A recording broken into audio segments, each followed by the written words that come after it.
ਪੰਜਾਬ ਉਚੇਰੀ ਸਿੱਖਿਆ ਦੇ ਮਸਲੇ ਦੇ ਵਿੱਚ ਕਿੱਥੇ ਖੜਾ ਹੈ? ਕਿਉਂ ਸਾਡੀ ਹੈਲਥ ਅਤੇ ਵੈਲਥ ਮਤਲਬ ਸਾਡਾ ਪੈਸਾ ਵੀ ਸਾਡੀ ਜਵਾਨੀ ਵਿਦੇਸ਼ਾਂ 'ਚ ਬਾਹਰ ਜਾ ਕੇ ਕਿਉਂ ਪੜ ਰਹੀ ਹੈ? ਕੀ ਉਚੇਰੀ ਸਿੱਖਿਆ ਦੇ ਮਸਲੇ 'ਚ ਪੰਜਾਬ ਵਾਕਈ ਬਹੁਤ ਜ਼ਿਆਦਾ ਪਛੜ ਗਿਆ? कुर्सी है कोई तुम्हारा जनाजा तो नहीं, कुर्सी है कोई तुम्हारा जनाजा तो नहीं, कुछ कर नहीं सकते तो उतर क्यों नहीं जाते। साडे कोले पढ़न वाले विद्यार्थियों की कोई घाट नहीं हैगी जी, तो क्योंकि जे घाट हुंदी तां प्राइवेट यूनीवर्सिटियां खुंबां वांग खुल्लियां गईयां। काला फगाना कॉलेज की गल सी, वो गुरु नानक देव जी के 500 साला दिवस से खोलिया गया ते 550 साल तो वह भोग पा दिता गया। सरकार खुद प्रमोट कर रही है कि वो गैंगस्टरां नूं तां मार दिंदी आ, पर गैंगस्टर क्यों बने उन्हां कारणां नूं नहीं मार दीगी। असीं असल 'ਚ ਉਹ डिग्रियां नहीं फूकिया, ਅਸੀਂ पंजाब सरकार के मूँह ते चपेड़ मार के आए हाँ। ਅਸੀਂ ਉਹਨਾਂ ਨੂੰ ਮੰਗ ਪੱਤਰ ਬਣਾ ਰਹੇ ਹਾਂ, ਅਸੀਂ ਭੇਜ ਵੀ ਰਹੇ ਹਾਂ। ਮੰਗ ਪੱਤਰ ਕਿ ਲਾਹਨਤ ਪੱਤਰ? ਲਾਹਨਤ ਪੱਤਰੀ ਕਵਾਂਗੇ ਜੀ। ਹੁਣ ਤਾਂ ਪਿਛਲੇ 10 ਸਾਲਾਂ ਦੇ ਵਿੱਚ 16 ਯੂਨੀਵਰਸਿਟੀਆਂ ਪ੍ਰਾਈਵੇਟ ਖੁੱਲੀਆਂ। ਜੇ ਵਿਦਿਆਰਥੀਆਂ ਦੀ ਘਾਟ ਹੁੰਦੀ ਤਾਂ ਉਹ ਪ੍ਰਾਈਵੇਟ ਯੂਨੀਵਰਸਿਟੀਆਂ ਨਾ ਖੁੱਲਦੀਆਂ। ਪਿਛਲੇ 26 ਸਾਲਾਂ ਤੋਂ ਪੰਜਾਬ ਦੇ ਸਰਕਾਰੀ ਕਾਲਜਾਂ ਦੇ ਵਿੱਚ ਕੋਈ ਪੱਕੀ ਭਰਤੀ ਨਹੀਂ ਹੋਈ। ਤੇ 90 ਦੀਆਂ ਜਿਹੜਾ ਅੰਕੜਾ ਸੀਗਾ ਉਦੋਂ ਸੈਂਕਸ਼ਨ 1873 ਹੋਈਆਂ। ਉਹਨਾਂ ਦੇ ਵਿੱਚੋਂ ਇਸ ਸਮੇਂ ਸਿਰਫ 347 ਪ੍ਰੋਫੈਸਰ ਰੈਗੂਲਰ ਆ ਗਏ।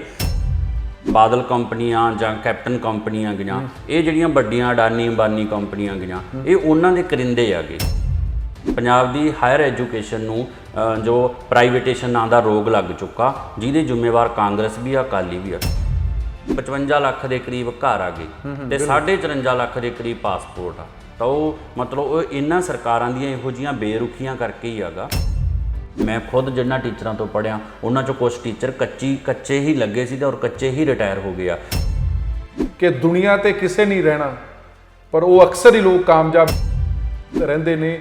ਉਹਨਾਂ ਦਾ ਹਮੇਸ਼ਾ ਹੀ ਨਾਮ ਹਮੇਸ਼ਾ ਸਦੀਆਂ ਤੱਕ ਗੂੰਜਦਾ ਰਹਿੰਦਾ, ਜੋ ਆਪਣੀਆਂ ਪੀੜ੍ਹੀਆਂ ਵਾਸਤੇ ਕੁਝ ਕਰ ਜਾਂਦੇ ਨੇ। ਨਹੀਂ ਤੇ ਫਿਰ ਮਰਿਆਂ ਨੂੰ ਕੋਈ ਨਹੀਂ ਯਾਦ ਕਰਦਾ। ਗੱਲ 2004 ਦੀ ਹੈ, ਜਦ ਪੰਜਾਬ ਵਿਧਾਨ ਸਭਾ ਦੇ ਵਿੱਚ ਇੱਕ ਰਿਪੋਰਟ ਪੇਸ਼ ਕੀਤੀ ਗਈ ਸੀ ਕਿ ਉਚੇਰੀ ਸਿੱਖਿਆ ਦੇ ਮਸਲੇ 'ਚ ਪੰਜਾਬ ਦੇ ਪਿੰਡਾਂ ਵਿੱਚ ਵੱਸਦੀਆਂ ਕੁੜੀਆਂ ਮੁੰਡੇ ਮਹਿਜ ਉਚੇਰੀ ਸਿੱਖਿਆ ਦੇ ਵਿੱਚ ਉਹਨਾਂ ਦੀ ਜਿਹੜੀ ਗਿਣਤੀ ਆ 3% ਆ। ਅੱਜ ਅਸੀਂ ਇਸ ਮਸਲੇ ਤੇ ਗੱਲਬਾਤ ਕਰਾਂਗੇ। ਸਮਰ ਨਿਊਜ਼ ਵਿੱਚ ਤੁਹਾਡਾ ਸਵਾਗਤ ਹੈ। ਮੈਂ ਜਗਤਾਰ ਸਿੰਘ ਔਰ ਇਸ ਸਮੇਂ ਸਾਡੇ ਨਾਲ ਨੇ ਉਹ PhD ਹੋਲਡਰ ਜਿਨ੍ਹਾਂ ਨੇ ਬਹੁਤ ਸਾਰੀ ਉਚੇਰੀ ਸਿੱਖਿਆ ਪ੍ਰਾਪਤ ਕੀਤੀ ਹੈ ਲੇਕਿਨ ਬੇਰੁਜ਼ਗਾਰ ਨੇ। ਬਲਵਿੰਦਰ ਸਿੰਘ, ਜਲਦੀ ਉਹ ਡਾਕਟਰ ਬਲਵਿੰਦਰ ਸਿੰਘ ਬਣ ਜਾਣਗੇ। ਅੱਜ ਸਾਡੇ ਸਟੂਡੀਓ ਦੇ ਵਿੱਚ ਇੱਕ ਬਲਵਿੰਦਰ ਦੀ ਕਹਾਣੀ ਨਹੀਂ ਆ, ਪੰਜਾਬ ਦੇ ਹਜ਼ਾਰਾਂ ਲੱਖਾਂ ਉਹਨਾਂ ਨੌਜਵਾਨਾਂ ਦੀ ਕਹਾਣੀ ਆ ਜਿਹੜੇ ਹਰ ਘਰ ਦੇ ਵਿੱਚ ਕੋਈ ਨਾ ਕੋਈ ਬਲਵਿੰਦਰ ਸਿੰਘ ਹੋਊਗਾ, ਕੋਈ ਨਾ ਕੋਈ ਤਲਵਿੰਦਰ ਸਿੰਘ ਹੋਊਗਾ ਤੇ ਲਾਜ਼ਮੀ ਤੌਰ ਤੇ ਕੋਈ ਨਾ ਕੋਈ ਜਗਤਾਰ ਵੀ ਹੋਏਗਾ। ਤੇ ਗੱਲ ਕਰਾਂਗੇ ਪੰਜਾਬ ਦੀ ਸਿੱਖਿਆ ਦੀ, ਪੜਚੋਲ ਕਰਾਂਗੇ ਕਿ ਉਹ ਪੰਜਾਬ ਜਿਹੜਾ ਕਹਿ ਰਿਹਾ ਕਿ ਪੰਜਾਬ ਦਾ ਐਜੂਕੇਸ਼ਨ ਦੇ ਮਸਲੇ 'ਚ ਕੋਈ ਮੁਕਾਬਲਾ ਨਹੀਂ ਹੈ। ਜਦ ਸੈਂਟਰ ਸਰਕਾਰ ਨੇ ਇੱਕ ਰਿਪੋਰਟ ਦਾ ਖੁਲਾਸਾ ਕੀਤਾ ਸੀ ਤੇ ਪੰਜਾਬ ਦੇ ਸਿੱਖਿਆ ਵਿਭਾਗ ਦੇ ਸਕੱਤਰ ਤੋਂ ਲੈ ਕੇ ਕੈਪਟਨ ਅਮਰਿੰਦਰ ਸਿੰਘ ਤੱਕ ਸਾਰੇ ਫੁੱਲੇ ਨਹੀਂ ਸਮਾਏ ਸੀ। ਉਹ ਪ੍ਰਾਇਮਰੀ ਸਿੱਖਿਆ ਕਿ ਉਹ ਪੰਜਾਬ ਦੀ ਜਿਹੜੀ ਨੀਂਹ ਆ ਵਾਕਈ ਮਜ਼ਬੂਤ ਆ। ਜੇ ਨੀਂਹ ਮਜ਼ਬੂਤ ਹੁੰਦੀ ਤੇ ਸਾਡੀ ਉਚੇਰੀ ਸਿੱਖਿਆ ਅੱਜ ਇਸ ਤਰ੍ਹਾਂ ਡਾਵਾਂਡੋਲ ਨਹੀਂ ਕਰਦੀ। ਤੇ ਅਸੀਂ ਬਲਵਿੰਦਰ ਸਿੰਘ ਦੇ ਨਾਲ ਹੀ ਗੱਲਬਾਤ ਕਰਾਂਗੇ। ਬਲਵਿੰਦਰ ਸਿੰਘ ਇੱਕ ਉਹ ਨੌਜਵਾਨ ਨਹੀਂ ਆ, ਇਹ ਹਜ਼ਾਰਾਂ ਲੱਖਾਂ ਨੌਜਵਾਨਾਂ ਦੀ ਅੱਜ ਨੁਮਾਇੰਦਗੀ ਕਰੇਗਾ। ਬਲਵਿੰਦਰ ਜੀ, ਬਹੁਤ ਬਹੁਤ ਸਵਾਗਤ ਆ। ਸ਼ੁਕਰੀਆ ਬਲਵਿੰਦਰ। ਬਲਵਿੰਦਰ, ਕੀ ਲੱਗਦਾ ਕਿ ਸਾਡੇ ਪੜ੍ਹਨ ਵਾਲੇ ਵਿਦਿਆਰਥੀ ਨਹੀਂ ਆ ਜਾਂ ਪੜ੍ਹਾਉਣ ਵਾਲੇ ਕਾਲਜਾਂ ਦੇ ਵਿੱਚ ਲੈਕਚਰਰ ਨਹੀਂ ਆ ਜਾਂ ਪ੍ਰੋਫੈਸਰ ਨਹੀਂ ਆ, ਜਾਂ ਸਾਡੇ ਕੋਲ ਕਾਲਜਾਂ ਦੀ ਘਾਟ ਆ, ਜਾਂ ਫਿਰ ਇਹ ਦੱਸੋ ਕਿ ਉਚੇਰੀ ਸਿੱਖਿਆ ਦੀ ਬੇਕਦਰੀ ਤੁਹਾਨੂੰ ਕਿਵੇਂ ਲੱਗਦੀ ਹੈ?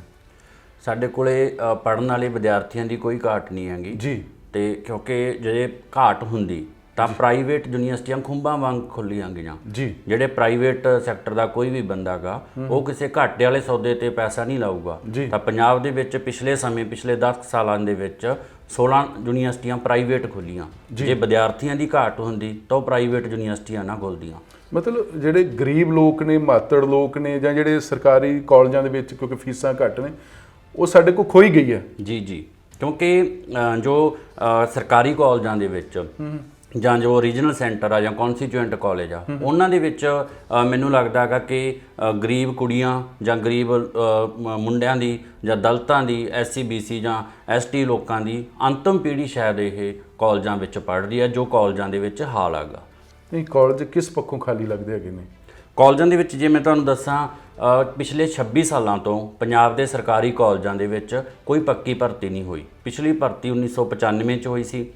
ਉਸ ਤੋਂ ਬਾਅਦ 2002 ਦੇ ਵਿੱਚ ਰਵੀ ਸਿੱਧੂ ਕੇਸ ਭਰਤੀ ਹੋਈ, ਭਰਤੀ ਦੀਆਂ ਐਡਵਰਟਾਈਜ਼ ਹੋਈ, ਰਵੀ ਸਿੱਧੂ ਕੇਸ ਹੋ ਗਿਆ।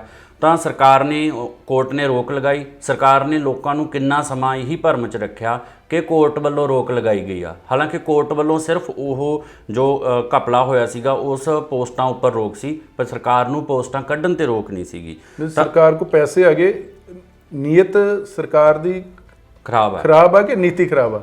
ਨੀਤੀ ਵੀ ਖਰਾਬ ਆ, ਨੀਅਤ ਵੀ ਖਰਾਬ ਆ। ਕਿਉਂਕਿ 1990 ਦੇ ਵਿੱਚ ਜਿਹੜੀਆਂ ਸਰਕਾਰ ਦੇ 47 ਕਾਲਜਾਂ ਦੀਆਂ 48 ਕਾਲਜਾਂ ਦੀਆਂ ਜਿਹੜੀਆਂ ਸੈਂਕਸ਼ਨ ਕੀਤੀਆਂ ਪੋਸਟਾਂ ਸੀਗੀਆਂ ਉਹ 1873 ਸੀਗੀਆਂ 1990-91 ਚ। ਉਸ ਤੋਂ ਬਾਅਦ ਅਸੀਂ 21ਵੀਂ ਸਦੀ ਚ ਆਏ, ਨਵੇਂ ਸਬਜੈਕਟ ਇੰਟਰੋਡਿਊਸ ਹੋਏ, ਜਿੱਦਾਂ hotel management, MBA, MCA, PGDCA, computer ਦੇ, ਇਨਵਾਇਰਨਮੈਂਟ ਦੇ, ਵੀਮਨ ਸਟੱਡੀ, ਪੱਤਰਕਾਰੀ, ਟਰਾਂਸਲੇਸ਼ਨ, ਹੋਰ ਇਸ ਤਰ੍ਹਾਂ ਦੇ ਤਮਾਮ ਕੁਛ ਪਹਿਲਾਂ ਤੋਂ ਚੱਲ ਰਹੇ ਥੋੜ੍ਹੇ ਕਾਲਜਾਂ ਵਾਲੇ ਬਾਅਦ ਵਾਲੇ ਕਾਲਜਾਂ 'ਚ ਆਏ। ਤਾਂ ਉਹ ਕਿੰਨੇ ਸਬਜੈਕਟ ਇੰਟਰੋਡਿਊਸ ਹੋਏ, ਕਿੰਨੀ ਸਟਰੀਮਸ ਆਈਆਂ ਨਵੀਆਂ, ਕਿੰਨੇ ਕੋਰਸ ਆਏ, ਪਰ ਪੋਸਟਾਂ ਦੀ ਗਿਣਤੀ 1873 ਹੀ ਰੱਖੀ। ਜਿਹੜੀ ਪਹਿਲਾਂ ਜਨਰਲ ਐਜੂਕੇਸ਼ਨ ਸਿੰਪਲ BA ਜਾਂ BSc ਮੈਡੀਕਲ, ਨਾਨ ਮੈਡੀਕਲ ਜਾਂ BA ਆਰਟਸ ਕਮਰਸ ਹੈ ਨਾ, ਉਹਨੂੰ ਛੱਡ ਕੇ ਬਹੁਤ ਸਾਰੇ ਨਵੇਂ ਕੋਰਸ ਆਏ, ਪਰ ਉਹਨਾਂ ਦੀਆਂ ਪੋਸਟਾਂ ਨਹੀਂ ਸੈਂਕਸ਼ਨ ਕੀਤੀਆਂ ਗਈਆਂ। ਉਹਨਾਂ ਦੇ ਵਿੱਚ ਕੀ ਕੀਤਾ ਗਿਆ ਕਿ ਉਹ ਹਾਇਰ ਐਜੂਕੇਸ਼ਨ ਸੁਸਾਇਟੀ ਨੂੰ ਸੌਂਪਤੇ ਗਏ ਕਿ higher education HEIS, higher education institute society. ਉਹਦੇ ਵਿੱਚ ਕੀ ਆ ਕਿ ਬੱਚਾ 40-50 ਹਜ਼ਾਰ ਰੁਪਈਆ ਫੀਸ ਸਮੈਸਟਰ ਦੀ ਦੇਵੇਗਾ। ਉਸ ਫੀਸ ਦੇ ਵਿੱਚੋਂ ਹੀ ਇੱਕ ਕੱਚੇ ਟੀਚਰ ਰੱਖੇ ਜਾਣਗੇ। ਮਤਲਬ ਬੱਚਿਆਂ ਨੇ ਹੀ ਟੀਚਰ ਰੱਖਣੇ ਆਂਗੇ। ਬੱਚਿਆਂ ਨੇ PTA ਫੰਡ ਉਹ ਪਹਿਲਾਂ ਵੀ ਦੇ ਰਹੇ ਆ। ਤਾਂ ਇੱਕ ਜਿਹੜੀ ਇਸ ਤਰ੍ਹਾਂ ਦੇ ਕੋਰਸ ਖੋਲ੍ਹੇ ਗਏ, ਮਤਲਬ ਬੱਚਿਆਂ ਦੇ ਤੇ ਮਾਪਿਆਂ ਦੇ ਸਿਰ ਮੁੰਨੇ ਜਾ ਰਹੇ ਨੇ। ਜੀ। ਕਿਉਂਕਿ ਇਹਦੇ ਨਾਲ ਕੀ ਆ ਕਿ ਜਿਹੜੇ ਮਤਲਬ ਸਿੱਖਿਆ ਮੰਤਰੀ ਸਾਡੇ ਤਿੰਨ ਆਂਗੇ, ਇੱਕ ਹਾਇਰ ਐਜੂਕੇਸ਼ਨ ਮਿਨਿਸਟਰ ਹੈ, ਇੱਕ ਸਕੂਲੀ ਸਿੱਖਿਆ ਦਾ, ਇੱਕ ਟੈਕਨੀਕਲ ਐਜੂਕੇਸ਼ਨ ਮਿਨਿਸਟਰ ਹੈਗਾ। ਤਾਂ ਪਰ ਜਿਹੜੇ ਸਰਕਾਰੀ ਸਕੂਲ ਕਾਲਜਾਂ ਦੇ ਵਿੱਚ ਭਰਤੀ ਨਹੀਂ ਹੋ ਰਹੀਗੀ। ਅੱਛਾ, ਕਿ ਤੁਸੀਂ ਆਪਣੇ ਇਸ ਟਾਈਮ ਕਾਲਜ ਕਿੰਨੇ ਨੇ ਸਰਕਾਰੀ ਜੀ, ਔਰ ਟੋਟਲ ਜਿਹੜੀਆਂ ਸੈਂਕਸ਼ਨ ਪੋਸਟਾਂ ਨੇ ਉਹ ਕਿੰਨੀਆਂ, ਉਹਦੇ 'ਚ ਕਿੰਨੀਆਂ ਭਰੀਆਂ ਹੋਈਆਂ ਨੇ? ਜੀ ਜੋ ਵੈਸੇ ਤਾਂ ਪੋਸਟਾਂ ਬਹੁਤ ਚਾਹੀਦੀਆਂ, ਡਬਲ ਤੋਂ ਵੀ ਇਸ ਤੋਂ ਵੱਧ, ਕਿਉਂਕਿ ਕਿੰਨੇ ਕੋਰਸ ਨਵੇਂ ਆਏ ਆ। ਇਹ 90 ਦੀਆਂ ਜਿਹੜਾ ਅੰਕੜਾ ਸੀਗਾ ਉਦੋਂ ਸੈਂਕਸ਼ਨ 1873 ਹੋਈਆਂ। ਉਹਨਾਂ ਦੇ ਵਿੱਚੋਂ ਇਸ ਸਮੇਂ ਸਿਰਫ 347 ਪ੍ਰੋਫੈਸਰ ਰੈਗੂਲਰ ਆ ਗਏ ਤੇ ਉਹਨਾਂ ਦੇ ਵਿੱਚੋਂ 39 ਪ੍ਰੋਫੈਸਰ ਚੰਡੀਗੜ੍ਹ ਡੈਪੂਟੇਸ਼ਨ ਤੇ ਆਏ ਹੋਏ ਆ। ਤਾਂ 1565 ਖਾਲੀ ਪੋਸਟਾਂ ਗਈਆਂ, ਇਹ ਭਰੀਆਂ ਨਹੀਂ ਗਈਆਂ। ਇਹ ਨਹੀਂ ਭਰੀਆਂ ਹੋਈਆਂ। ਇਹਨਾਂ ਦੇ ਅਗੇਂਸਟ ਕੋਈ ਪਾਰਟ ਟਾਈਮ ਗੈਸਟ ਫੈਕਲਟੀ, ਕੱਚੇ ਪ੍ਰੋਫੈਸਰ, ਉਹਨਾਂ ਦਾ ਸ਼ੋਸ਼ਣ ਕੀਤਾ ਜਾਂਦਾਗਾ, ਉਹ ਜ਼ਰੂਰ ਰੱਖੇ ਹੋਏ ਆ। ਉਹ ਵੀ ਮਤਲਬ ਪ੍ਰੋਪਰ ਪ੍ਰੋਸੀਜਰ ਨਹੀਂ ਉਹਨਾਂ ਲਈ ਫਾਲੋ ਕੀਤਾ ਗਿਆ। 9 ਵੱਡੇ ਕਾਲਜਾਂ 'ਚ 170 ਟੀਚਰ ਆ। 9 ਵੱਡੇ ਕਾਲਜ ਕਿਹੜੇ ਮੰਨਦੇ ਤੁਸੀਂ? ਮਤਲਬ ਜਿਵੇਂ ਬਠਿੰਡਾ ਆ ਜੇ, ਜਿਹੜੇ ਸ਼ਹਿਰਾਂ ਦੇ ਵਿੱਚ ਆ, ਸ਼ਹਿਰੀ ਖੇਤਰ ਦੇ ਵਿੱਚ ਆ, ਪਟਿਆਲਾ ਦੇ ਵਿੱਚ ਆ, ਫਰੀਦਕੋਟ ਦੇ ਵਿੱਚ ਆ, ਜਿਹੜੇ ਸ਼ਹਿਰੀ ਖੇਤਰਾਂ 'ਚ ਆ। ਜਿਹੜੇ ਪੇਂਡੂ ਖੇਤਰਾਂ 'ਚ 38 ਕਾਲਜ ਆ, ਉੱਥੇ ਸਿਰਫ 138 ਪ੍ਰੋਫੈਸਰ ਰੈਗੂਲਰ ਆ। ਤੇ ਪੇਂਡੂ ਬੱਚੇ, ਗਰੀਬ ਬੱਚੇ, ਕੁੜੀਆਂ, ਜਿੱਦਾਂ ਕਿਉਂਕਿ ਪੰਜਾਬ ਆਪਾਂ ਨੂੰ ਪਤਾ ਹੈਗਾ ਕਿ ਕੁੜੀਆਂ ਲਈ ਕੋਈ ਵੀ ਸਟੇਟ ਆ ਦੂਰ ਕਿਵੇਂ ਜਾਣਗੇ ਉਹ, ਜਿਨ੍ਹਾਂ ਦੇ ਘਰੇ ਵਹੀਕਲ ਨਹੀਂ ਹੈ। ਜੇ ਵਹੀਕਲ ਵੀ ਆ ਤਾਂ ਉਹ ਹਰ ਰੋਜ਼ ਇੱਕ ਘਰ ਦੇ ਵਿੱਚ ਇੱਕ ਵਹੀਕਲ ਆ, ਤਾਂ ਪਰਿਵਾਰ ਦੇ ਕਿਹੜਾ ਜੀ ਜਿਹੜਾ ਹਰ ਰੋਜ਼ ਬੱਚੇ ਨੂੰ ਸਕੂਲ ਦੇ ਵਿੱਚ ਜਾਂ ਕਾਲਜ ਦੇ ਵਿੱਚ ਛੱਡ ਕੇ ਆਵੇ। ਜਿਹੜੇ 1563 ਪੋਸਟਾਂ ਖਾਲੀ ਨੇ 1990 ਦੇ ਜਿਹੜੇ ਤੁਸੀਂ ਅੰਕੜੇ ਦੇ ਰਹੇ ਜੇ, ਮਤਲਬ ਕਿ ਉਹਦੇ ਅਗੇਂਸਟ ਅਜੇ ਤੱਕ ਕਦੀ ਐਡਵਰਟਾਈਜ਼ਮੈਂਟ ਆਈ ਨਹੀਂ? ਇੱਕ ਵਾਰ 2002 ਚ ਆਈ ਸੀ, ਉਹ ਰਵੀ ਸਿੱਧੂ ਕੇਸ ਦੇ ਵਿੱਚ ਉਹ ਖਤਮ ਹੋ ਗਈ। ਤੇ ਸਰਕਾਰ ਉਚੇਰੀ ਸਿੱਖਿਆ ਦੇ ਪ੍ਰਤੀ ਇੰਨਾ ਗੰਭੀਰ ਕਿਉਂ ਨਹੀਂ ਹੈ, ਤੁਹਾਨੂੰ ਕਿਉਂ ਲੱਗਦਾ ਹੈ? ਕਿਉਂਕਿ ਇਹ ਜਿਹੜਾ ਮਤਲਬ ਮੈਂ ਇਹ ਕਹੂੰਗਾ ਕਿ ਜੋ ਬਾਦਲ ਕੰਪਨੀਆਂ ਜਾਂ ਕੈਪਟਨ ਕੰਪਨੀਆਂ ਗਈਆਂ, ਇਹ ਜਿਹੜੀਆਂ ਵੱਡੀਆਂ ਅਡਾਨੀ ਅੰਬਾਨੀ ਕੰਪਨੀਆਂ ਗਈਆਂ, ਇਹ ਉਹਨਾਂ ਦੇ ਕਰਿੰਦੇ ਆਗੇ। ਇਹ ਸਾਰਾ ਕੁਝ ਪ੍ਰਾਈਵੇਟੇਸ਼ਨ ਕਰਨਾ ਚਾਹੁੰਦੇ ਆ। ਪੰਜਾਬ ਦੀ ਹਾਇਰ ਐਜੂਕੇਸ਼ਨ ਨੂੰ ਜੋ ਪ੍ਰਾਈਵੇਟੇਸ਼ਨ ਨਾਂ ਦਾ ਰੋਗ ਲੱਗ ਚੁੱਕਾ, ਜਿਹਦੇ ਜ਼ਿੰਮੇਵਾਰ ਕਾਂਗਰਸ ਵੀ ਆ, ਅਕਾਲੀ ਵੀ ਆ। ਪਿਛਲੇ ਜੇ ਅਸੀਂ 25-26 ਸਾਲ ਦੀ ਗੱਲ ਕਰਦੇ ਹਾਂ, 3 ਵਾਰ ਅਕਾਲੀ ਸਰਕਾਰ ਆਈ, ਅਕਾਲੀ BJP, 2 ਵਾਰ ਕਾਂਗਰਸ ਦੀ ਸਰਕਾਰ ਆਈ ਆ। ਤਾਂ ਇਹਨਾਂ ਨੇ ਇਹ ਸਾਰਾ ਕੁਝ ਉਹ ਜਿਹੜੀਆਂ ਵੱਡੀਆਂ ਕੰਪਨੀਆਂ ਗਈਆਂ, ਕਾਰਪੋਰੇਟਸ ਘਰਾਣੇ ਆ, ਇਹ ਉਹਨਾਂ ਦੀਆਂ ਸਾਰੀਆਂ ਫੀਲਡ ਦੇ ਵਿੱਚ, ਚਾਹੇ ਖੇਤੀ ਆ ਜਾਂ ਆਪਾਂ ਵੇਖ ਰਹੇ ਹਾਂ, ਸਾਰੇ ਫੀਲਡਸ ਦੇ ਵਿੱਚ ਇਹ ਉਹਨਾਂ ਦੀ ਪ੍ਰਾਈਵੇਟੇਸ਼ਨ ਨੂੰ ਬੜਾਵਾ ਦੇ ਰਹੇ ਆ। ਇਸੇ ਕਰਕੇ ਇਹ ਸਰਕਾਰੀ ਕਾਲਜਾਂ ਨੂੰ ਬਦਨਾਮ ਕਰਨਗੇ ਕਿ ਇੱਥੇ ਕੁਝ ਪੜ੍ਹਾਈ ਨਹੀਂ ਹੁੰਦੀ ਗੀ, ਬਿਲਡਿੰਗਾਂ ਨਹੀਂ ਹੈਗੀਆਂ, ਤਾਂ ਆਟੋਮੈਟਿਕਲੀ ਬੰਦੇ ਕੋਲ ਕੋਈ ਆਪਸ਼ਨ ਨਹੀਂ ਬਚੇਗੀ, ਤਾਂ ਇਹ ਉੱਧਰ ਚਲੇ ਜਾਣਗੇ। ਮਤਲਬ ਗਿਣੀ ਮਿੱਥੀ ਸਾਜ਼ਿਸ਼ ਤੁਹਾਨੂੰ ਲੱਗਦੀ? ਬਿਲਕੁਲ ਗਿਣੀ ਮਿੱਥੀ ਸਾਜ਼ਿਸ਼ ਹੈ ਜੀ। ਇਹਨਾਂ ਨੇ ਸਕੂਲਾਂ ਦੇ ਵਿੱਚ ਆਈਲੈਟਸ ਦੀ ਗੱਲ ਕੀਤੀ ਸੀ, ਹੁਣ ਕਾਲਜਾਂ ਨੂੰ ਵੀ ਕਹਿ ਰਹੇ ਆ ਕਿ ਤੁਸੀਂ ਆਈਲੈਟਸ ਜੇ ਫ੍ਰੀ ਕਰਾ ਸਕਦੇ ਹੋ ਤਾਂ ਕਰਵਾ ਦਿਓ। ਤਾਂ ਮਤਲਬ ਇਹਨਾਂ ਦੀ ਖੁਦ ਦੀ ਉਹ ਆਪਣੀ ਪਲੈਨਿੰਗ ਆ। ਪੰਜਾਬ ਦੇ ਵਿੱਚ ਪਿੱਛੇ ਜੇ ਮੈਂ ਇੱਕ ਡਾਟਾ ਪੜ੍ਹ ਰਿਹਾ ਸੀ 55 ਲੱਖ ਦੇ ਕਰੀਬ ਘਰ ਆ ਗਏ ਤੇ 54 ਲੱਖ ਦੇ ਕਰੀਬ ਪਾਸਪੋਰਟ ਆ। ਤਾਂ ਉਹ ਮਤਲਬ ਉਹ ਇਹਨਾਂ ਸਰਕਾਰਾਂ ਦੀਆਂ ਇਹੋ ਜਿਹੀਆਂ ਬੇਰੁਖੀਆਂ ਕਰਕੇ ਹੀ ਹੈਗਾ। ਜਲੰਧਰ ਦਾ ਜਿਹੜਾ ਸ਼੍ਰੀ ਗੁਰੂ ਗੋਬਿੰਦ ਸਿੰਘ ਸਰਕਾਰੀ ਕਾਲਜ ਜੰਡਿਆਲਾ ਮੱਝਕੀ, ਉਹਦੇ ਪਿਛਲੇ 3 ਸੈਸ਼ਨਾਂ ਤੋਂ ਕਿਸੇ ਬੱਚੇ ਨੇ ਐਡਮਿਸ਼ਨ ਲਈ, ਇਹ ਵਜ੍ਹਾ ਕੀ ਹੈ? ਇਹਦਾ ਕਾਰਨ ਇਹ ਹੈ ਜੀ ਕਿ ਕਿਉਂਕਿ ਜੋ ਟੈਕਨੀਕਲ ਐਜੂਕੇਸ਼ਨ ਵੀ ਆ, ਲੈਬ ਖਾਲੀ ਪਈਆਂ, ਉੱਥੇ ਕੋਈ ਅਟੈਂਡੈਂਟ ਨਹੀਂ ਹੈਗਾਗਾ, ਪੜ੍ਹਾਉਣ ਵਾਲਾ ਪ੍ਰੋਫੈਸਰ ਨਹੀਂ ਹੈਗਾ ਰੈਗੂਲਰ, ਰਿਸਰਚ ਕਰਵਾਉਣ ਵਾਲਾ ਨਹੀਂ ਹੈ। ਮੈਂ ਤੁਹਾਨੂੰ ਇੱਕ ਦੱਸਣਾ ਚਾਹਣਾ ਕਿ ਯੂਨੀਵਰਸਿਟੀਆਂ ਦੇ ਵਿੱਚ ਵੀ ਜੋ ਪੰਜਾਬ ਦੀਆਂ ਮੇਨ ਜਿਹੜੀਆਂ ਯੂਨੀਵਰਸਿਟੀਆਂ ਖੇਤੀਬਾੜੀ university Ludhiana, Punjabi university Patiala, Guru Nanak Dev university Amritsar ਤੇ ਪੰਜਾਬ ਯੂਨੀਵਰਸਿਟੀ ਚੰਡੀਗੜ੍ਹ, ਇਹਨਾਂ ਦੇ ਸਾਰੇ ਹੀ ਡਿਪਾਰਟਮੈਂਟਸ ਦੇ ਵਿੱਚ ਕਈ ਤਾਂ ਖਾਲੀ ਨੇ ਜਾਂ ਬਿਲਕੁਲ 5-10% ਟੀਚਰ ਰਹਿ ਗਏ ਆ। ਤਾਂ ਇਹ ਜਿਹੜੀਆਂ ਯੂਨੀਵਰਸਿਟੀਆਂ ਨੂੰ ਵੀ ਡਿਗਰੀ ਕਾਲਜ ਬਣਾਉਣ ਤੇ ਲੱਗੇ ਹੋਏ ਆ।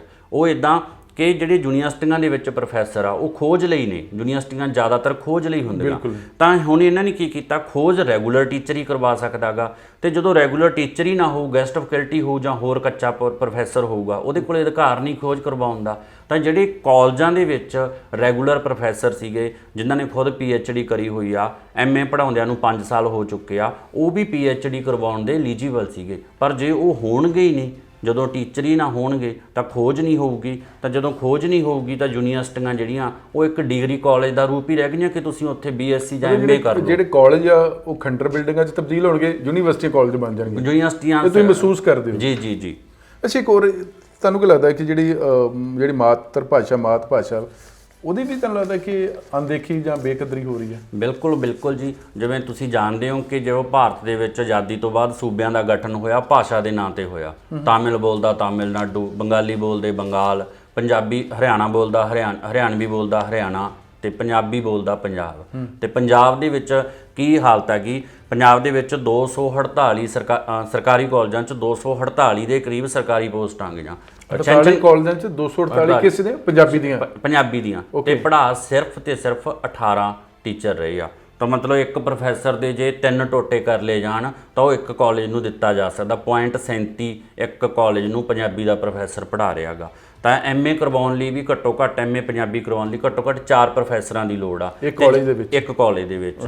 ਤੇ ਜੇ ਸਾਰੇ 48 ਕਾਲਜਾਂ ਦੇ ਵਿੱਚ, ਹੁਣ ਇੱਕ ਕਾਲਜ ਵੀ ਬੰਦ ਕਰਤਾ, ਸਾਰੇ 48 ਕਾਲਜਾਂ ਦੇ ਵਿੱਚ ਜੇ 18 ਪ੍ਰੋਫੈਸਰ ਪੰਜਾਬੀ ਦੇ ਹੋਣਗੇ ਤਾਂ ਫਿਰ ਇਹ ਮਾਤ ਭਾਸ਼ਾ ਦਾ ਕੀ ਹਾਲ ਹੋਵੇਗਾ ਅਸੀਂ ਸਮਝ ਸਕਦੇ ਹਾਂ। ਮਤਲਬ ਜੇ ਪੰਜਾਬੀ ਦੇ ਲੈਕਚਰਰ ਜਾਂ ਕਾਲਜਾਂ ਦੇ ਵਿੱਚ ਪ੍ਰੋਫੈਸਰ ਨਹੀਂ ਹੈ, ਇਟ ਮੀਨ ਕਿ ਸਾਇੰਸ ਤੇ ਬਹੁਤ ਦੂਰ ਦੀ ਗੱਲ ਹੋ ਗਈ। ਬਿਲਕੁਲ ਜੀ, ਬਿਲਕੁਲ। ਜਿਵੇਂ ਅਸੀਂ ਹੁਣ 21ਵੀਂ ਸਦੀ ਦੇ ਵਿੱਚ ਰਹਿ ਰਹੇ ਹਾਂ ਤਾਂ ਅਸੀਂ ਕਹਿੰਦੇ ਹਾਂ ਕਿ ਟੈਕਨੋਲੋਜੀ ਦਾ ਯੁੱਗ ਆ। ਤਾਂ ਪੰਜਾਬ ਦੇ ਸਰਕਾਰੀ ਕਾਲਜਾਂ ਦੇ ਵਿੱਚ ਕੰਪਿਊਟਰ ਸਾਇੰਸ ਦੇ ਸਿਰਫ 4 ਸਰਕਾਰੀ ਮਤਲਬ ਰੈਗੂਲਰ ਪ੍ਰੋਫੈਸਰ ਆ। ਬਾਇਓਲੋਜੀ ਦੇ 2, ਜੂਲੌਜੀ ਦੇ 3, ਜਨਰਲ ਸਾਇੰਸ ਦਾ 1, ਮੈਥ ਦੇ 14, ਹਿੰਦੀ ਦੇ 10, ਫਿਲਾਸਫੀ ਦੇ 5 ਤੇ ਇਸੇ ਤਰ੍ਹਾਂ ਹੀ ਹੋਰ ਤੇ ਬਹੁਤ ਸਾਰੇ ਇਹੋ ਜਿਹੇ ਸਬਜੈਕਟ ਆ ਜਿਨ੍ਹਾਂ ਦੇ ਵਿੱਚ 0 ਪ੍ਰੋਫੈਸਰ। ਕਿਵੇਂ ਚੱਲ ਰਿਹਾ ਪੰਜਾਬ ਦਾ ਜਿਹੜਾ ਪਿੰਡੂ ਕਾਲਜ ਨੇ ਜਾਂ ਬਿਲਕੁਲ ਡਾਊਨ ਤੇ ਜਾ ਕੇ ਕਾਲਜ ਖੋਲੇ ਗਏ ਨੇ, ਉਹ ਤੇ ਨਾਮ ਦੇ ਕਾਲਜ ਰਹਿ ਗਏ ਕਿ ਕੁਝ ਹੈ ਉੱਥੇ ਬੱਚੇ ਪੜ੍ਹਨ ਆਉਂਦੇ ਨੇ ਜਾਂ ਟੀਚਰ ਨਹੀਂ ਜਾਂ ਬੱਚੇ ਸਵੇਰੇ ਆਉਂਦੇ ਸ਼ਾਮ ਨੂੰ ਚਲੇ ਜਾਂਦੇ ਨੇ? ਬੱਚਿਆਂ ਦੀ ਗਿਣਤੀ ਘੱਟ ਆ ਜੀ ਉੱਥੇ ਬਿਲਕੁਲ ਕੱਚੇ ਪ੍ਰੋਫੈਸਰਾਂ ਤੋਂ ਕੰਮ ਲਿਆ ਜਾਂਦਾ। ਸਿਰਫ ਲੈਕਚਰ ਲਗਾ ਕੇ ਉਹ ਚਲੇ ਜਾਂਦੇ ਨੇ, ਉਹਨਾਂ ਤੋਂ ਲੈਕਚਰ ਦੇ ਲਈ ਕੰਮ ਲਿਆ ਜਾਂਦਾ। ਕਾਲਜਾਂ ਦੇ ਸਾਰੇ ਕੰਮ ਰੁਕੇ ਪਏ ਆ, ਰਿਸਰਚ ਰੁਕੀ ਪਈ ਆ, ਟੈਕਨੀਕਲ ਐਜੂਕੇਸ਼ਨ ਸਾਡੀ ਰੁਕੀ ਪਈ ਆ। ਈਵਨ ਕਿ ਮੈਂ ਦੱਸਣਾ ਚਾਹਾਂਗਾ ਕਿ ਹੁਣ ਤਾਂ ਕਈ ਸਾਰੇ ਕਾਲਜਾਂ 'ਚ ਪ੍ਰਿੰਸੀਪਲ ਵੀ ਨਹੀਂ ਹੈਗੇ। ਤਾਂ ਉਹ ਇੱਕ ਤੋਂ ਵੱਧ ਇੱਕ ਪ੍ਰਿੰਸੀਪਲ ਨੂੰ ਇੱਕ ਤੋਂ ਵੱਧ ਕਾਲਜਾਂ ਦੇ ਇੰਚਾਰਜ, ਜਿਹੜੇ 48 ਕਾਲਜ ਨੇ ਉਹਨਾਂ 'ਚ ਰੈਗੂਲਰ ਪ੍ਰਿੰਸੀਪਲ ਵੀ ਨਹੀਂ ਹੈ। ਦੂਸਰੀ ਗੱਲ ਦੇਖੋ ਕਿ ਅਸੀਂ ਮੰਤਰੀਆਂ ਦੇ OSD ਸੁਣੇ ਸੀਗੇ, ਆਫੀਸਰ ਔਨ ਸਪੈਸ਼ਲ ਡਿਊਟੀ।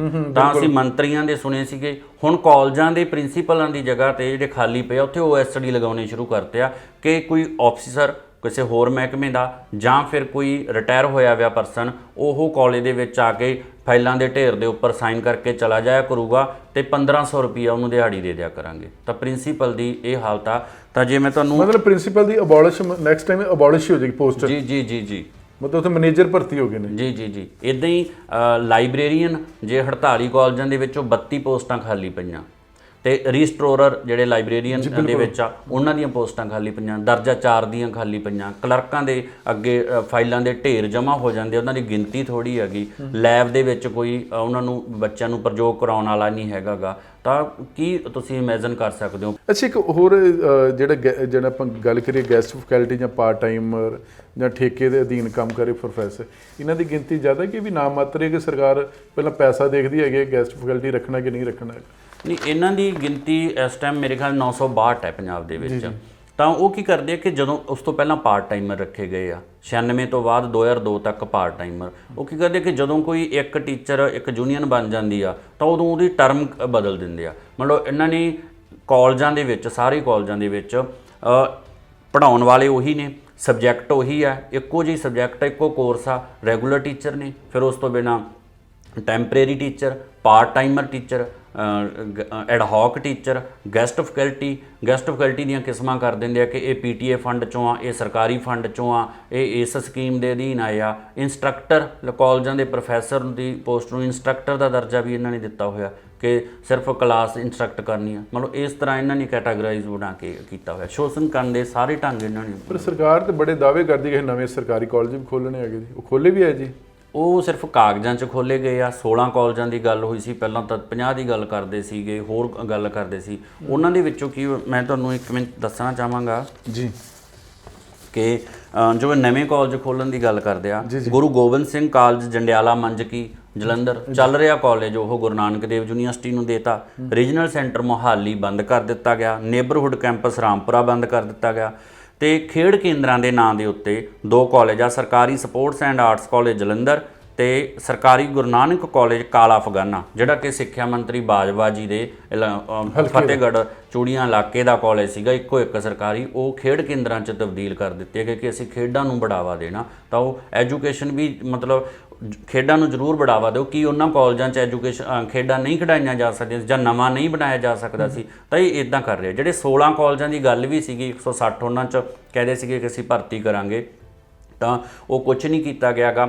ਉਲਟਾ ਇਹ ਕਹਿ ਦਿੱਤਾ ਗਿਆ ਕਿ ਜਿਹੜੇ ਸਰਕਾਰੀ ਕਾਲਜਾਂ ਦਾ ਮੈਂ ਤੁਹਾਨੂੰ 347 ਦਾ ਡਾਟਾ ਦਿੱਤਾ ਗਾ ਕਿ 347 ਪੜ੍ਹਾ ਰਹੇ ਆ, ਉਹਨਾਂ ਨੂੰ ਕਹਿ ਦਿੱਤਾ ਗਿਆ ਕਿ ਜਿਨ੍ਹਾਂ ਨੂੰ ਉਹ ਨੇੜੇ ਪੈਂਦੇ ਆ ਕਾਲਜ, ਤੇ ਜੇ ਉਹ ਆਪਣੀ ਇੱਛਾ ਨਾਲ ਬਦਲੀ ਕਰਾਉਣਾ ਚਾਹੁਣ ਤਾਂ ਮੋਸਟ ਵੈਲਕਮ ਆ, ਉਹਨਾਂ ਦੀ ਅਸੀਂ ਪਹਿਲ ਦੇ ਆਧਾਰ ਤੇ ਬਦਲੀ ਕਰ ਦਾਂਗੇ ਤਾਂ ਕਿ ਉਹ ਕਾਲਜ ਥੋੜ੍ਹੇ ਜਿਹੇ ਚੱਲਦੇ ਹੋ ਜਾਣ।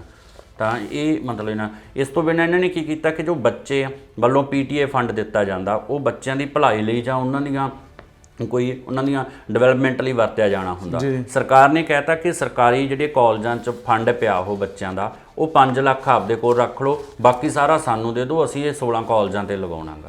ਜਾਣੀ ਕਿ ਸਰਕਾਰ ਨੇ ਪੱਲਿਓਂ ਪੈਸੇ ਨਹੀਂ ਲਾਉਣੇ, ਨਾ ਹੀ ਉਹ ਇੰਨਾ ਮਤਲਬ ਥੋੜਾ ਫੰਡ ਆ, ਉਹ ਬੱਚਿਆਂ ਦੇ ਉਹ ਕਾਲਜ ਦੇ ਖਰਚੇ ਮਸਾਂ ਪੂਰਾ ਕਰਦਾ। ਉਹ ਹਾਸੋ ਹੀ ਨਹੀਂ ਗੱਲ ਆ, ਉਹਦੇ ਨਾਲ ਇੱਕ ਕਮਰਾ ਨਾ ਪਵੇ ਜਿਹੜਾ ਇਹ ਕਹਿੰਦੇ ਕਿ ਅਸੀਂ ਉਹ 16 ਕਾਲਜ ਉਸ ਫੰਡ ਨਾਲ ਚਲਾ ਲਾਂਗੇ। ਮਤਲਬ ਪਹਿਲਾਂ ਤੋਂ ਹੀ ਜਿਹੜੇ ਕਾਲਜ ਖਤਮ ਹੋ ਰਹੇ ਉਹਨਾਂ ਨੂੰ ਹੋਰ ਖਤਮ ਕਰਨ ਦੀ ਇਹ ਸਾਜ਼ਿਸ਼ ਆ।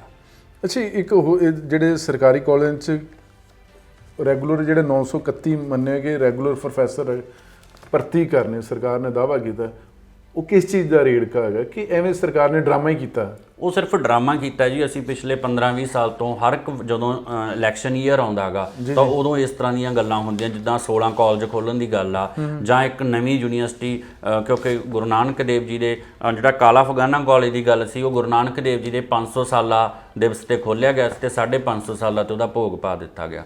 ਤਾਂ ਮਤਲਬ ਗੁਰੂ ਨਾਨਕ ਦੇਵ ਜੀ ਦੇ ਨਾਮ ਉੱਪਰ ਓਪਨ ਯੂਨੀਵਰਸਿਟੀ ਖੋਲ੍ਹੀ ਗਈ ਆ। ਤਾਂ ਕੀ ਪੰਜਾਬੀ ਯੂਨੀਵਰਸਿਟੀ ਪਟਿਆਲਾ ਜਾਂ ਚੰਡੀਗੜ੍ਹ ਜਾਂ ਅੰਮ੍ਰਿਤਸਰ ਯੂਨੀਵਰਸਿਟੀ, ਕੀ ਇਹਦੇ ਵਿੱਚ ਪਹਿਲਾਂ ਤੋਂ ਕੋਰਸਪੋਂਡੈਂਸ ਡਿਪਾਰਟਮੈਂਟ ਹੈ ਨਹੀਂ? ਉਹਨਾਂ ਦਾ ਕੀ ਹਾਲ ਆ? ਉੱਥੇ ਖਾਲੀ ਪਏ ਆ, ਤੁਸੀਂ ਉਹਨਾਂ ਨੂੰ ਉਹ ਕਰੋ। ਸਿਰਫ ਇੱਕ ਪੰਜਾਬ ਦੇ ਵਿੱਚ ਸਿੱਖ ਵੋਟ ਪੋਲਿਟਿਕਸ ਦੇ ਲਈ ਉਹਨਾਂ ਨੇ ਇੱਦਾਂ ਇਹ ਕੀਤਾ ਗਾ। ਤਾਂ ਜੋ ਨਵੀਂ ਇਹ ਹਰ ਇੱਕ ਇਲੈਕਸ਼ਨ ਈਅਰ ਦੇ ਵਿੱਚ ਹਰ ਇੱਕ ਸਾਲ ਇਸ ਤਰ੍ਹਾਂ ਦੇ ਐਲਾਨ ਕਰਦੀ ਆ ਤਾਂ ਕਿ ਲੋਕ ਉਹਨਾਂ ਨੂੰ ਵੋਟਾਂ ਪਾ ਦੇਣ ਤੇ ਉਸ ਤੋਂ ਬਾਅਦ ਉਹ ਭੁੱਲ ਜਾਂਦੇ ਆ। ਇਹਦਾ ਮਤਲਬ ਹੈ ਕਿ ਟੀਚਰਾਂ ਦੀ ਭਰਤੀ ਨਹੀਂ ਹੈ, ਪ੍ਰੋਫੈਸਰ ਭਰਤੀ ਨਹੀਂ ਆ, ਬੱਚੇ ਮਜਬੂਰੀ ਬਸ ਉਹਨਾਂ ਨੂੰ ਧਕੇਲਿਆ ਜਾ ਰਿਹਾ ਕਿ ਜਾਓ। ਜਿਹੜੇ ਐਜੂਕੇਸ਼ਨ ਜਿਹਨੂੰ ਕਹਿੰਦੇ ਸੀ ਵਿੱਦਿਆ ਦਾ ਮੰਦਰ ਆ, ਉਹ ਮਾਂ ਹੋਟਲ ਬਣ ਗਏ ਨੇ, ਵੱਡੀਆਂ ਵੱਡੀਆਂ ਬਿਲਡਿੰਗਾਂ ਬਣੀਆਂ। ਤੇ ਫਿਰ ਤਾਂ ਸਰਕਾਰੀ ਸਕੂਲਾਂ ਦਾ ਜਿਹੜੇ ਕਾਲਜਾਂ ਦੇ ਵਿੱਚ ਲਾਇਬ੍ਰੇਰੀਆਂ ਦੇ ਬੁਰਾ ਹਾਲ ਹੋਊਗਾ। ਬੱਚੇ ਕੋਈ ਕਿਤਾਬਾਂ ਨਹੀਂ ਹੋਣਗੀਆਂ, ਲਾਇਬ੍ਰੇਰੀਆਂ ਨਹੀਂ ਹੋਣਗੀਆਂ, ਬੱਚੇ ਕਿੱਥੋਂ, ਵਿਦਿਆਰਥੀ ਕਿੱਥੋਂ ਪੜ੍ਹਦੇ ਹੋਣਗੇ ਕਿੱਥੇ? ਬਿਲਕੁਲ ਜੀ, ਜਦੋਂ ਲਾਇਬ੍ਰੇਰੀਅਨ ਰਿਸਟੋਰਰ ਹੈ ਨਹੀਂ ਗਾ ਤੇ ਲਾਇਬ੍ਰੇਰੀਅਨ ਨਹੀਂ ਹੈਗਾ, 32 ਪੋਸਟਾਂ 48 ਹਰ ਇੱਕ ਕਾਲਜ ਦੇ ਵਿੱਚ ਇੱਕ ਪੋਸਟਾਂ, 32 ਪੋਸਟਾਂ ਖਾਲੀ ਪਈਆਂ 48 ਦੇ ਵਿੱਚੋਂ। ਦੂਸਰੇ ਵੀ ਜੋ ਚਾਹੇ ਲਾਇਬ੍ਰੇਰੀਅਨ ਆ, ਚਾਹੇ ਦਰਜਾ 4 ਆ ਗਏ, ਚਾਹੇ ਕਲਰਕ ਆ ਗਏ, ਚਾਹੇ ਪ੍ਰੋਫੈਸਰ ਆ ਗਏ, ਉਹ 2025 ਤੱਕ ਉਹਨਾਂ ਨੇ ਹੋਰ ਜ਼ਿਆਦਾ ਘਟ ਜਾਣਾ ਗਾ।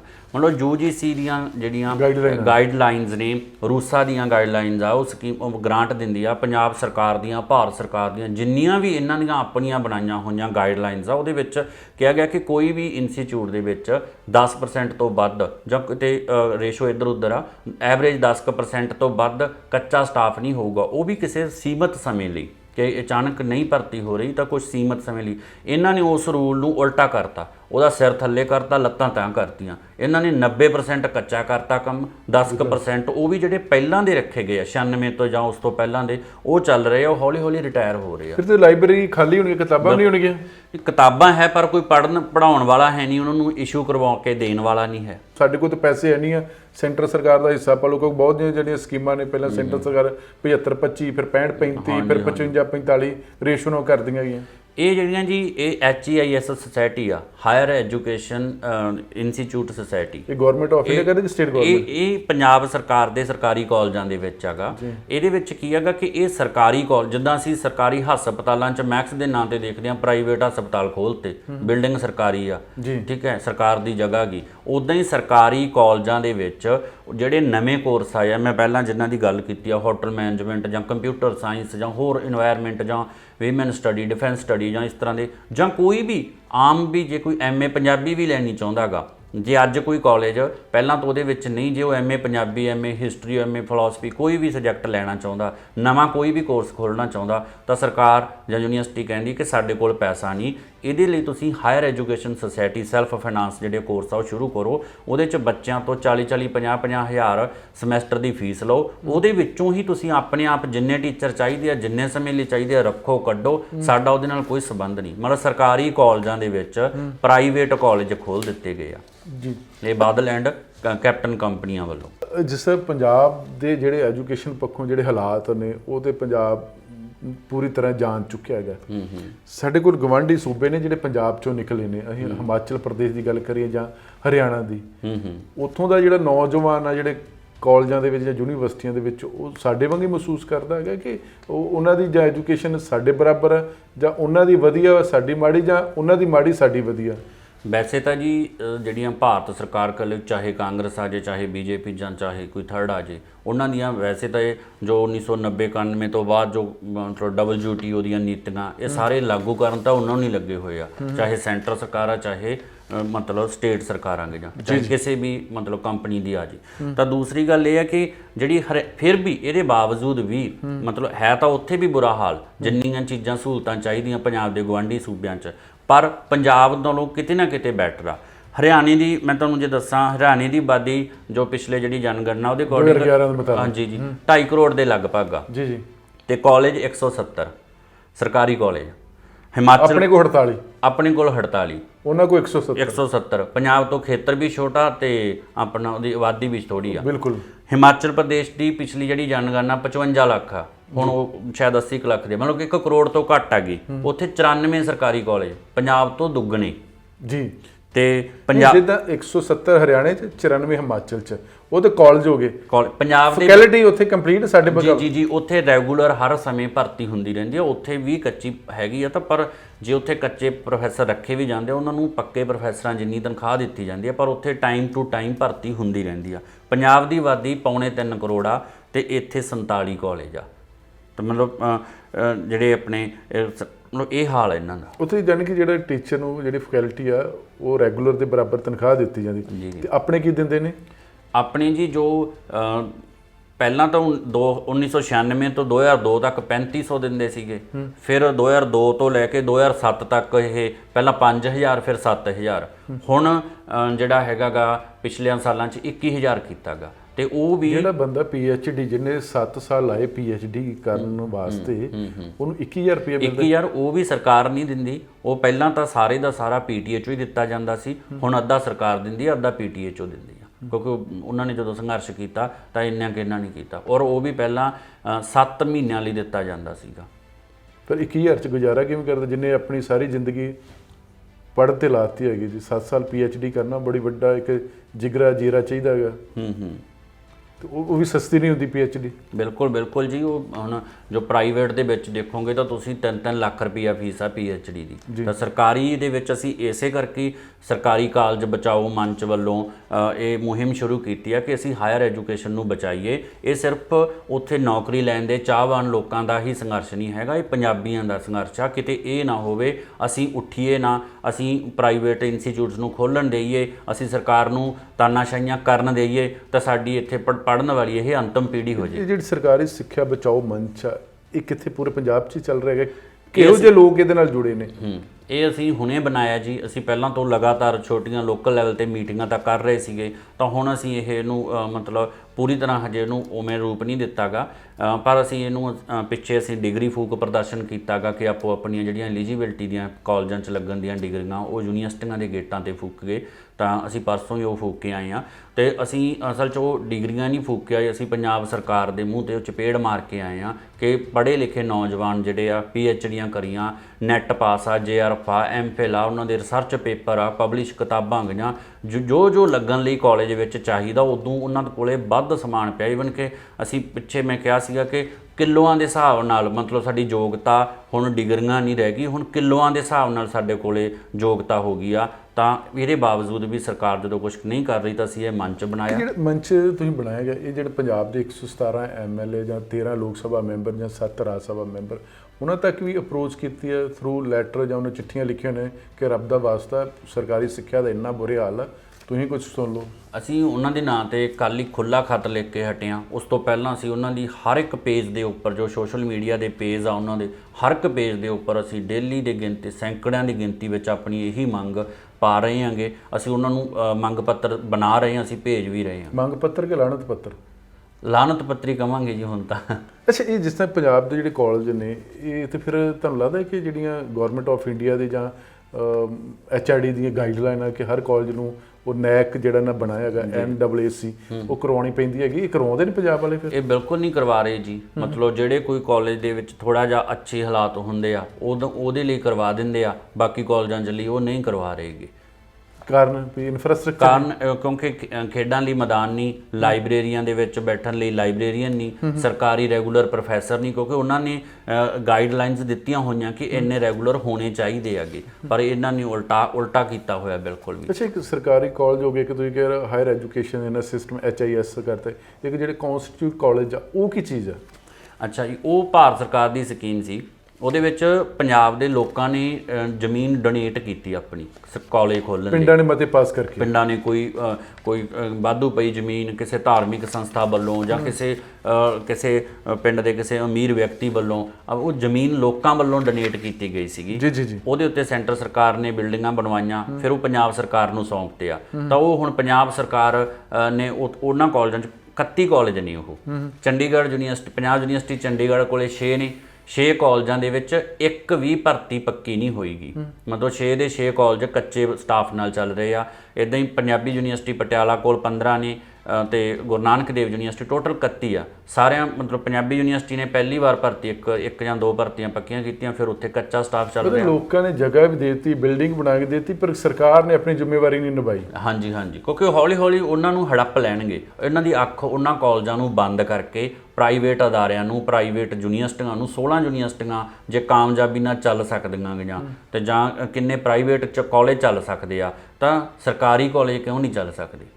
ਮਤਲਬ ਸਿੱਖਿਆ ਦੇ 3 ਮੰਤਰੀ ਹੋਣ ਤੇ ਜਿਵੇਂ ਅਸੀਂ ਗੱਲ ਕਰ ਰਹੇ ਸੀਗੇ ਕਿ ਬਾਕੀ ਸਭ ਮੰਤਰੀਆਂ ਦੇ ਉਹ ਬਦਲ ਜਾਂਦੇ ਆਗੇ, ਸਟੈਂਡ ਬਦਲ ਜਾਂਦੇ ਆ, ਤੇ ਸਾਡੇ ਜਿਹੜੇ ਖਜ਼ਾਨਾ ਮੰਤਰੀ ਆ ਉਹ ਪਹਿਲੇ ਦਿਨ ਵੀ ਇਹੀ ਕਹਿੰਦੇ ਆ ਕਿ ਖਜ਼ਾਨਾ ਖਾਲੀ ਆ, ਤੇ ਜਿੱਦੇ ਸਰਕਾਰ ਬਦਲਦੀ ਹੈ ਜਾਂ ਖਤਮ ਹੁੰਦੀ ਆ ਉਸ ਦਿਨ ਵੀ ਉਹ ਕਹਿੰਦੇ ਸਰਕਾਰ ਖਜ਼ਾਨਾ ਖਾਲੀ ਆ। ਤਾਂ ਫਿਰ ਜੀ ਇਹਦੇ ਲਈ ਮੈਨੂੰ ਇੱਕ ਸ਼ੇਅਰ ਯਾਦ ਆ ਰਿਹਾ ਗਾ। ਹਾਂ, ਨਹੀਂ ਮਨਪ੍ਰੀਤ ਬਹੁਤ ਵਧੀਆ ਬੋਲਦਾ ਨਾ, ਮੈਂ ਉਹਦੇ ਲਈ ਉਹਨੂੰ ਹੀ ਦੱਸ ਰਿਹਾ ਕਿ ਉਹ ਵੀ ਸ਼ੇਅਰ ਸੰਬੋਧਨ ਹੋ ਲੱਗੇ। ਜੀ ਤੇ ਸਾਰੇ ਮੰਤਰੀਆਂ ਨੂੰ ਜਿਹੜੇ 3 ਸਾਡੇ ਐਜੂਕੇਸ਼ਨ ਮਿਨਿਸਟਰ ਆ, कुर्सी है कोई तुम्हारा जनाजा तो नहीं, कुर्सी है कोई तुम्हारा जनाजा तो नहीं, कुछ कर नहीं सकते तो उतर क्यों नहीं जाते?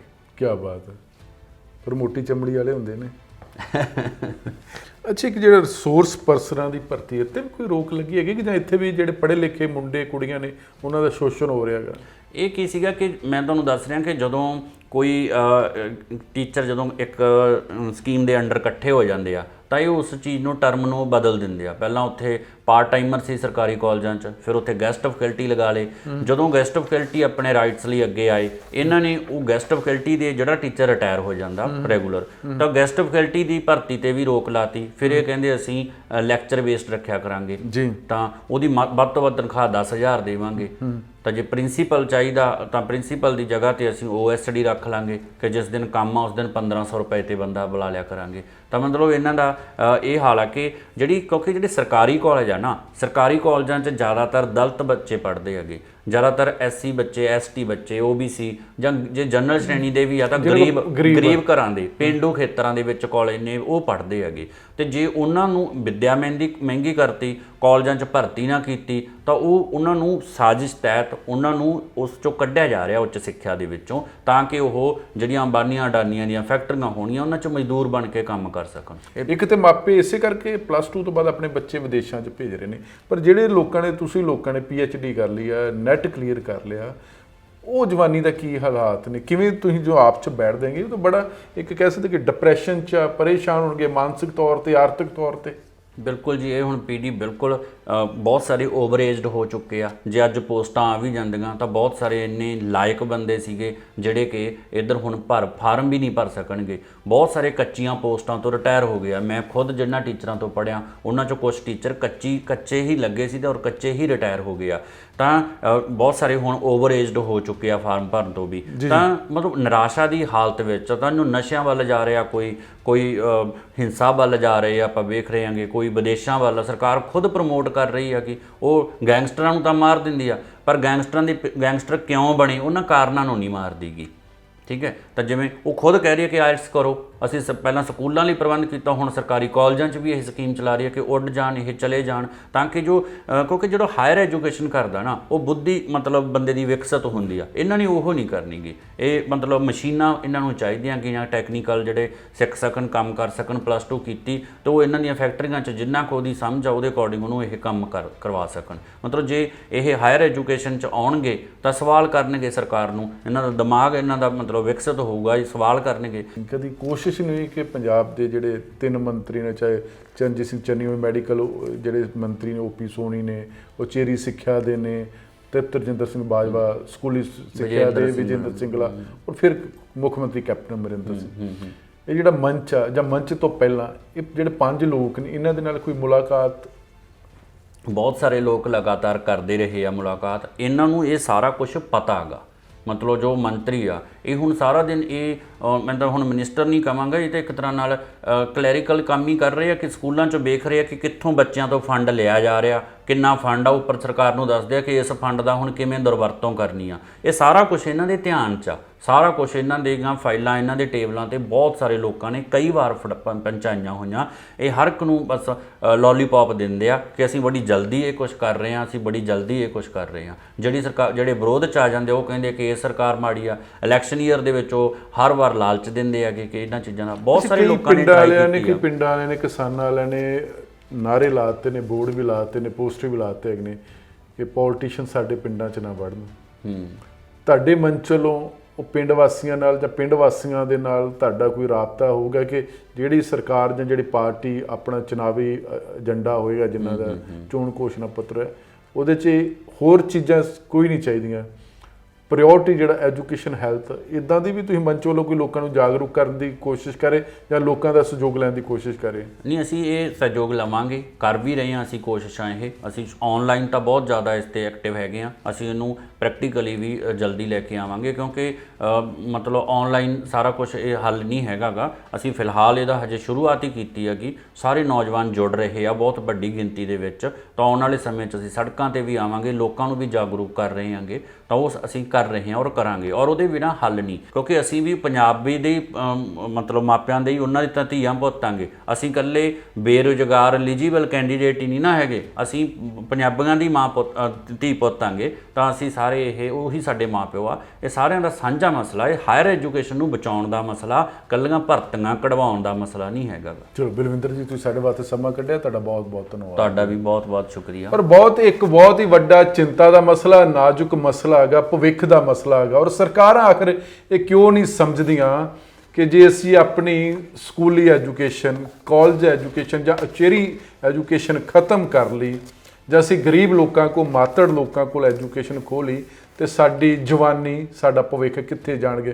ਕਿਉਂਕਿ ਸਾਡੀ ਪੰਜਾਬ ਦੀ ਜਵਾਨੀ ਸਮੇਂ-ਸਮੇਂ ਤੇ ਬਰਬਾਦ ਹੋਈ ਹੈ, ਲੁੱਟੀ ਗਈ ਹੈ, ਮਾਰੀ ਗਈ ਹੈ, ਚਾਹੇ ਉਹ ਖਾੜਕੂਆਂ ਦਾ ਦੌਰ ਸੀ ਜਾਂ ਫਿਰ ਨਸ਼ਿਆਂ ਦਾ ਦੌਰ ਸੀ, ਜਾਂ ਹੁਣ ਸਾਡੀ ਜਿਹੜੀ ਬੱਚੇ ਨੇ, ਭਵਿੱਖ ਨੇ, ਜਿਹੜੇ 12 ਜਮਾਤਾਂ ਕਰਨ ਉਪਰੰਤ ਹੀ ਜਹਾਜ਼ ਭਰ ਕੇ ਹੀ ਕੈਨੇਡਾ, ਆਸਟ੍ਰੇਲੀਆ, ਇੰਗਲੈਂਡ, ਅਮਰੀਕਾ ਜਾਂਦੇ ਹੈਗੇ ਨੇ। ਤੇ ਜੀ ਫਿਰ ਸਾਡੇ ਪੰਜਾਬ ਦਾ ਕੀ ਬਣੂਗਾ? ਕਿ ਸਰਕਾਰਾਂ ਸਿਰਫ ਆਪਣੀਆਂ ਕੁਰਸੀਆਂ ਤੱਕ ਸੀਮਿਤ ਰਹਿ ਗਈਆਂ ਨੇ? ਕਿ ਸਰਕਾਰਾਂ ਦਾ ਕੋਈ ਫਰਜ਼ ਨਹੀਂ ਬਣਦਾ ਕਿ ਅਸੀਂ ਪੰਜਾਬ ਨੂੰ ਖੜਾ ਕਰਨਾ? ਤੇ ਪੰਜਾਬ ਨੂੰ ਖੜਾ ਤਾਂ ਹੀ ਕੀਤਾ ਜਾ ਸਕਦਾ ਜੇ ਅਸੀਂ ਆਪਣੀ ਜਵਾਨੀ ਨੂੰ ਬਚਾਵਾਂਗੇ, ਅਸੀਂ ਆਪਣੇ ਭਵਿੱਖ ਨੂੰ ਸਵਾਰਾਂਗੇ। ਨਹੀਂ ਤੇ ਫਿਰ ਕਿਸੇ ਨੇ ਨਾਮ ਨਹੀਂ ਲੈਣਾ ਹੈਗਾ। ਔਰ ਇਹ ਸਿਆਸੀ ਪਾਰਟੀਆਂ ਤੇ ਉਹਨਾਂ ਦੇ ਨੁਮਾਇੰਦਿਆਂ ਵਾਸਤੇ ਵੀ, ਔਰ ਜੋ ਮੰਤਰੀ, ਮੁੱਖ ਮੰਤਰੀ ਬਣਦੇ ਨੇ, ਉਹਨਾਂ ਵਾਸਤੇ ਵੀ ਇੱਕ ਵੱਡਾ ਸਵਾਲ, ਇੱਕ ਵੱਡੀ ਜ਼ਿੰਮੇਵਾਰੀ ਆ ਕਿ ਦੁਨੀਆ ਤੇ ਕਿਸੇ ਨਹੀਂ ਰਹਿਣਾ, ਪਰ ਉਹ ਅਕਸਰ ਹੀ ਲੋਕ ਕਾਮਯਾਬ ਰਹਿੰਦੇ ਨੇ। ਉਹਨਾਂ ਦਾ ਹਮੇਸ਼ਾ ਹੀ ਨਾਮ, ਹਮੇਸ਼ਾ ਸਦੀਆਂ ਤੱਕ ਗੂੰਜਦਾ ਰਹਿੰਦਾ, ਜੋ ਆਪਣੀਆਂ ਪੀੜ੍ਹੀਆਂ ਵਾਸਤੇ ਕੁਝ ਕਰ ਜਾਂਦੇ ਨੇ। ਨਹੀਂ ਤੇ ਫਿਰ ਮਰਿਆਂ ਨੂੰ ਕੋਈ ਨਹੀਂ ਯਾਦ ਕਰਦਾ। ਤੁਸੀਂ ਬਣੇ ਰਹੋ ਇਸੇ ਤਰ੍ਹਾਂ ਹੀ, ਔਰ ਸਾਡਾ ਪੇਜ ਦਾ ਸਮਰ ਨਿਊਜ਼ ਜ਼ਰੂਰ ਲਾਈਕ ਕਰਨਾ। ਬਹੁਤ ਬਹੁਤ ਧੰਨਵਾਦ।